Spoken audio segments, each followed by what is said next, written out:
Welcome to today's episode of Just the Tip Tuesday, brought to you by CK Worldwide, the standard in TIG welding. Right now, CK is running an awesome deal on their MT200 AC/DC TIG welder now through the end of March. The MT200 comes with everything you need right out of the box to start TIG welding except the consumables and gas. The MT200 is a complete welding system capable of 5 amp arc starts and has a compact portable design and weighs just 32 pounds. In addition to that, it's also dual voltage, so you can run it off 115 or 220 volt outlets. And it boasts an easy to use interface to get you set up to weld in a flash. The MT200 AC/DC is the answer to both creativity and production driven TIG welding. This innovative TIG machine provides the ability to quickly and efficiently adapt to dynamic welding situations while maintaining the quality and experience you've come to love from CK Worldwide. Get your MT200 today for just $19.95, along with any other genuine CK parts and accessories through your local authorized CK distributor. Not sure where your closest distributor is? No problem. Head on over to ckworldwide.com and click on the Find a Dealer tab. It's that easy. CK Worldwide, the standard in TIG welding. And now, let's get into the episode.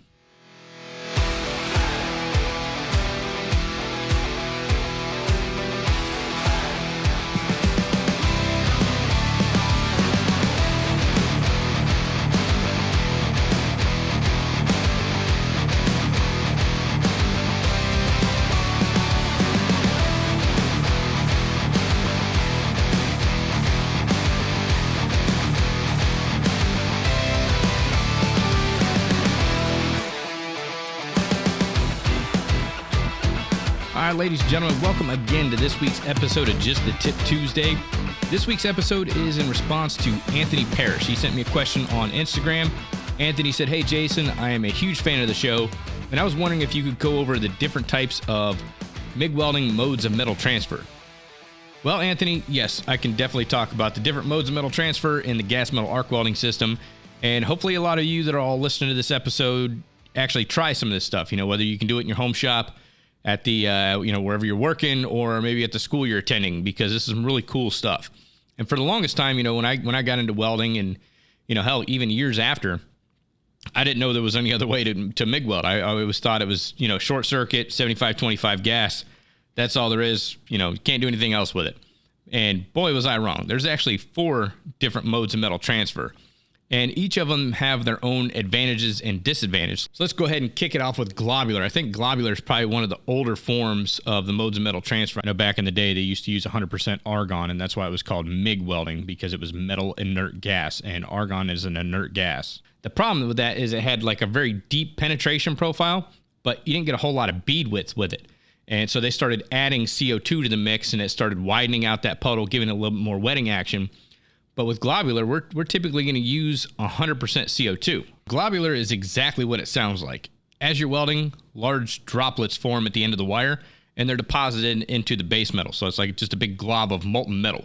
And the droplets are usually a couple sizes larger than the diameter of the wire itself, and they're not very uniform in shape.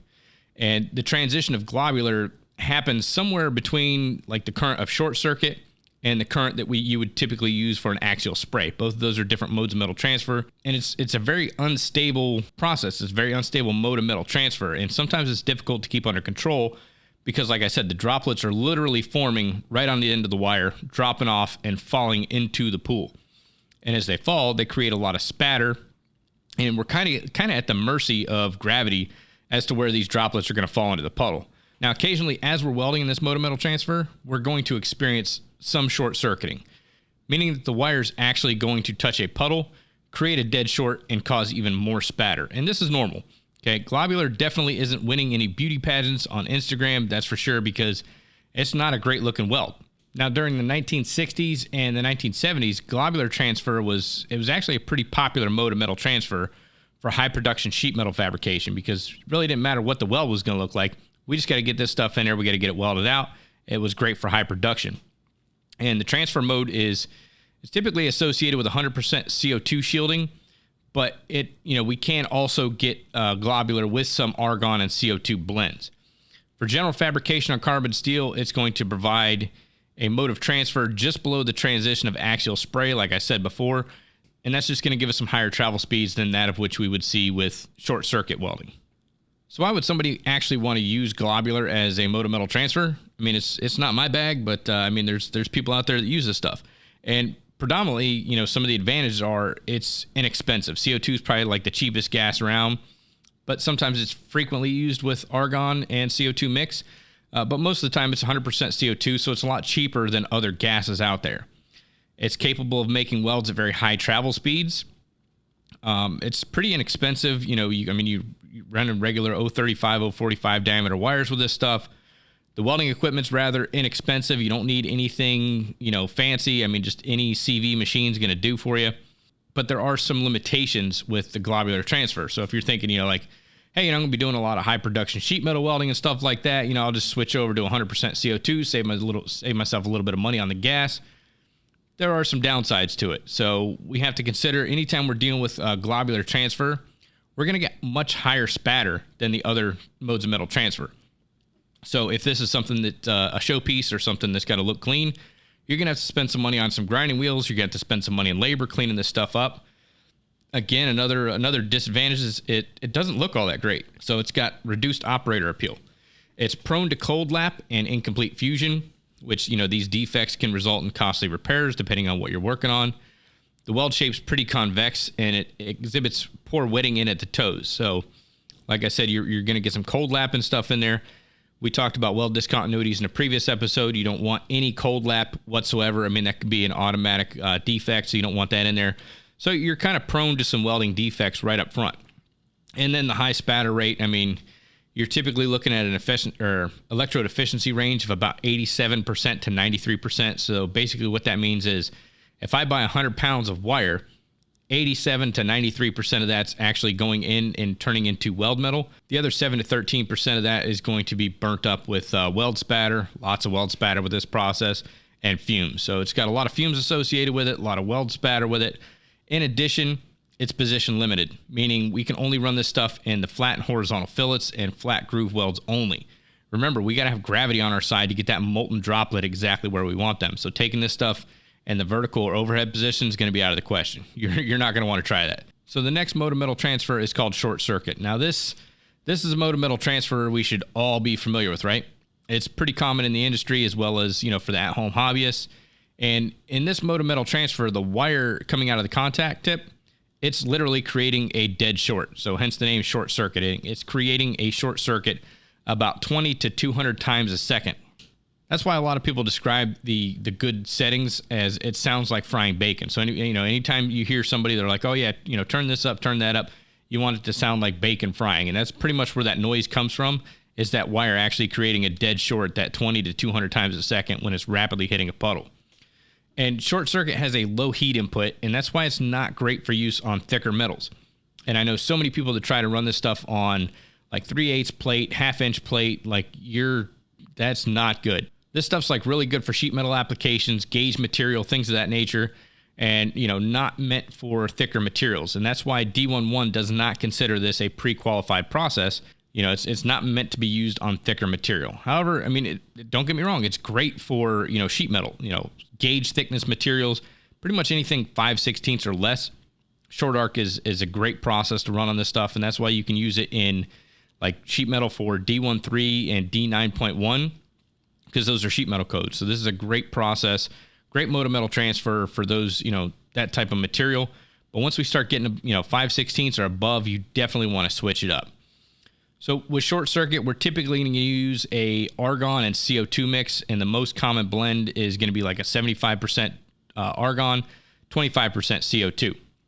However, you can still do short circuiting with 100% CO2 and some other argon CO2 blends as well, but 75-25 is pretty much the most common, and it's relatively affordable.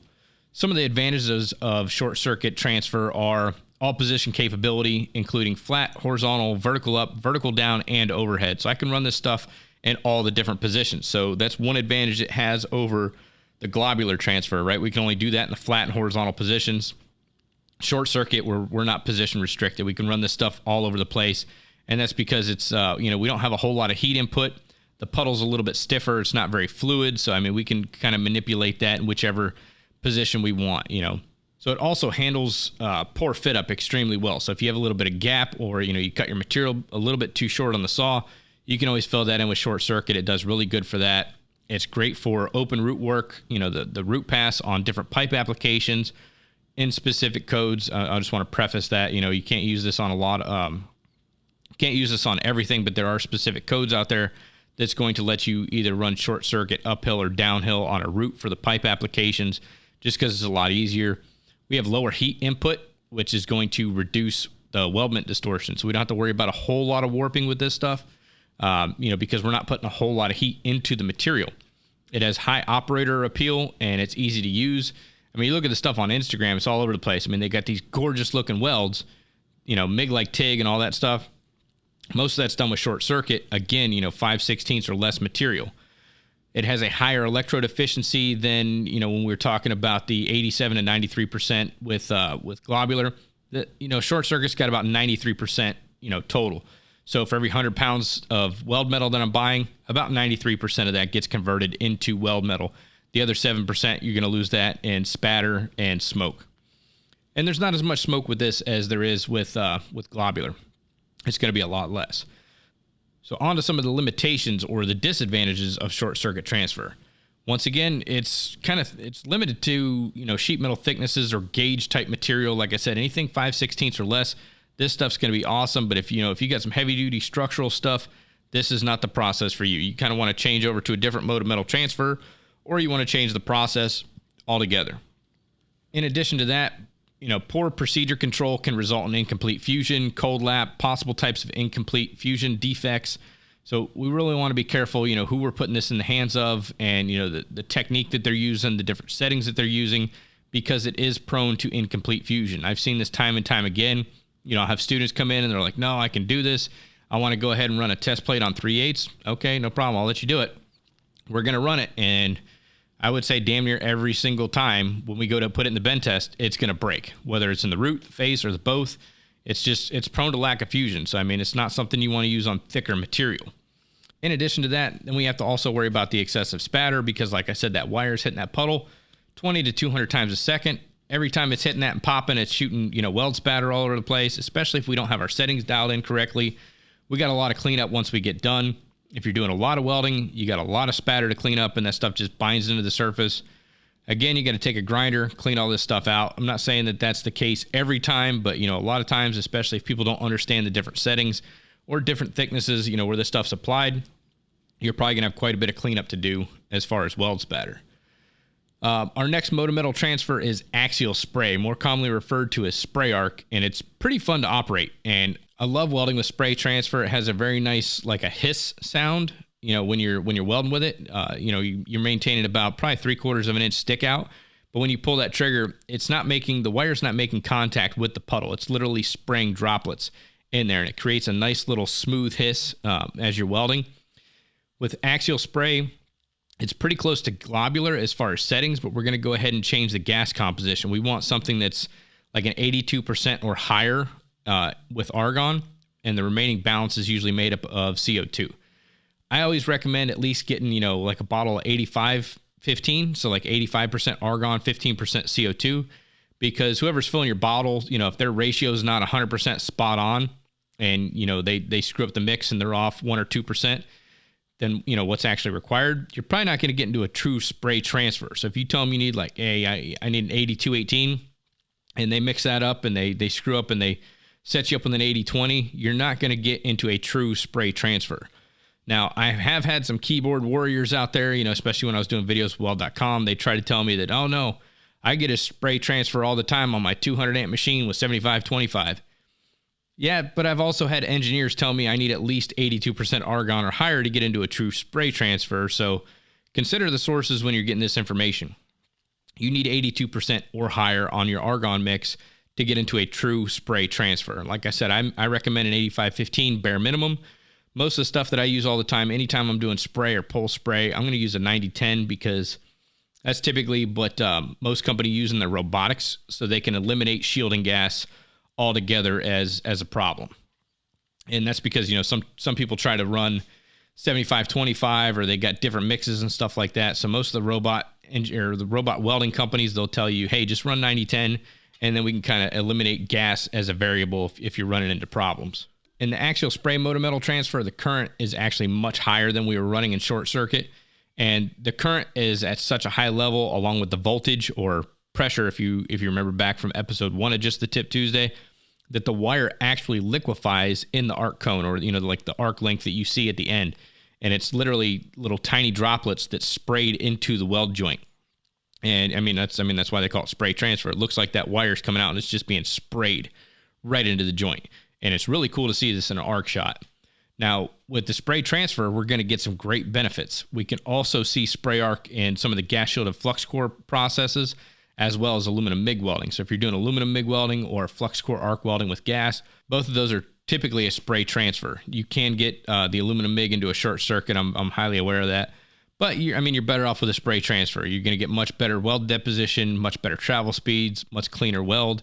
There's a lot of benefits to this stuff. And one thing you want to consider when you're running spray arc is to keep your material, your base material, nice and clean. And another good practice is to remove the mill scale, because that's going to help improve penetration and the flow of the puddle. Mill scale, a lot of times, the weld pool doesn't actually flow across that surface really well. So wherever we're welding, you're going to want to go ahead and peel back some of that mill scale. Set yourself up for success. Make this stuff tie in a little bit smoother, help it flow, wet into the toes a lot better. Now, some of the advantages of axial spray transfer are high deposition rates. We're running typically much higher inches per minute on our wire feed speed, so we're throwing a lot more metal into that joint. It has a high electrode efficiency. We're talking like 98%. We don't have to deal with a whole lot of spatter. Not much of this stuff is turning into smoke, so for every 100 pounds of wire we're buying, 98% of that, or 98 pounds, is going to end up as weld metal. And it has great bead appearance, so if you're one of those people that really like, to do a weld and then step back, take a look at it, take a picture of it, throw it up on Instagram, this is the process for you, because it's got some really good looking beads once you get done with it. It requires little post-weld cleanup because we don't have the spatter. The wire should not be hitting the puddle at all. We don't have globs of molten metal coming off the end of it. The wire's not hitting the puddle. It's going to be a nice, smooth, clean weld. So we don't have to worry about any spatter in this stuff if you're doing it correctly. Now, I have seen people that run the correct settings and they have the correct gas composition, but then they try to bury the nozzle in there like they're short circuit welding. Don't do that. That wire should not be hitting the puddle. What you want to do is just pull back a little bit further. I'm talking like 3/4 of an inch to an inch, depending on the diameter of your filler wire, and let that, you'll get that smooth, clean hiss. If you're getting spit or sputtering or popping or anything like that, you're probably, your contact tip to work distance is too close. Now, what are some of the disadvantages of axial spray welding? Well, it's position restricted. So very similar to globular, because the amount of metal that's coming out of that contact tip, we can't take this in the vertical or overhead position. Now, I've seen people do this in horizontal. You can get away with it. Yeah, I know the Canadian Welding Bureau, one of their tests is they use spray arc in the horizontal position. So you can do that in there. But once you get into vertical and overhead, pretty much out of the question. I wouldn't even try it.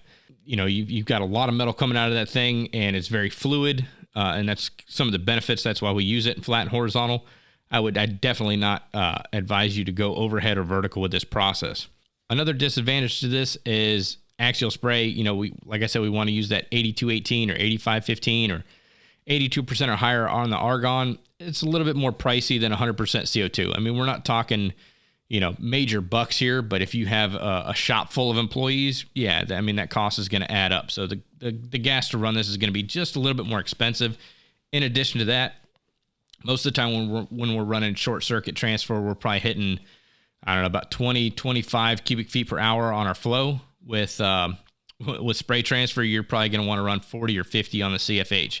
So you got to crank that up. So you're using twice the amount of gas, and the bottles cost just a little bit more than if you were running like 75-25 or 100% CO2. The last mode of metal transfer is probably my favorite of all the four. This is definitely my favorite, and that's pulse spray. So with this process, I get all the benefits of spray, but now I can take it out of position. So pulse spray is just a variation of axial spray transfer in which the welding current is cycled between a high peak current and a low background current. So it's kind of like a wave on the DC positive side of the cycle. And that wave's going to jump up. I'm going to get a high peak current, and then it's going to kind of drop down. And this is happening like several times a second to be able to give me a little bit more control over the spray arc transfer, because the puddle, because it has that lower background current, it's kind of cooling that puddle down, and it's going to allow me to get out of position. So this is a great process for, vertical or overhead anytime I have thicker material, because that's like the limitation of short circuit, right? I can take that to whatever position I want. However, I just don't have that heat input that I need. I can't really get good penetration. I'm prone to lack of fusion. And with axial spray, I'm limited to my flat and horizontals. But if I want to go vertical or overhead, this is a great process, because now I've got all the heat, that I can take with me out of position. I've got a nice fluid puddle, but now I can control it when I get out of position. Again, this transfer mode will once again need argon concentration of about 82% or higher. And again, I recommend at least getting like an 85-15 mix at a bare minimum.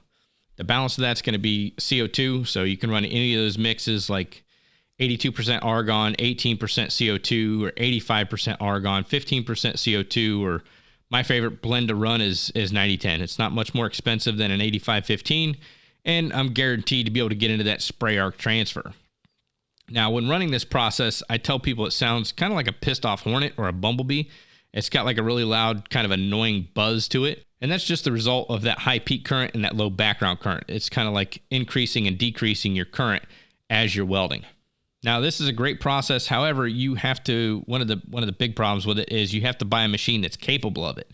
So all the other modes that we talked about, it can be done on pretty much any machine that's, 250 amps or higher, and that'll run gas metal arc welding. With this process, you're going to need special equipment to be able to do it.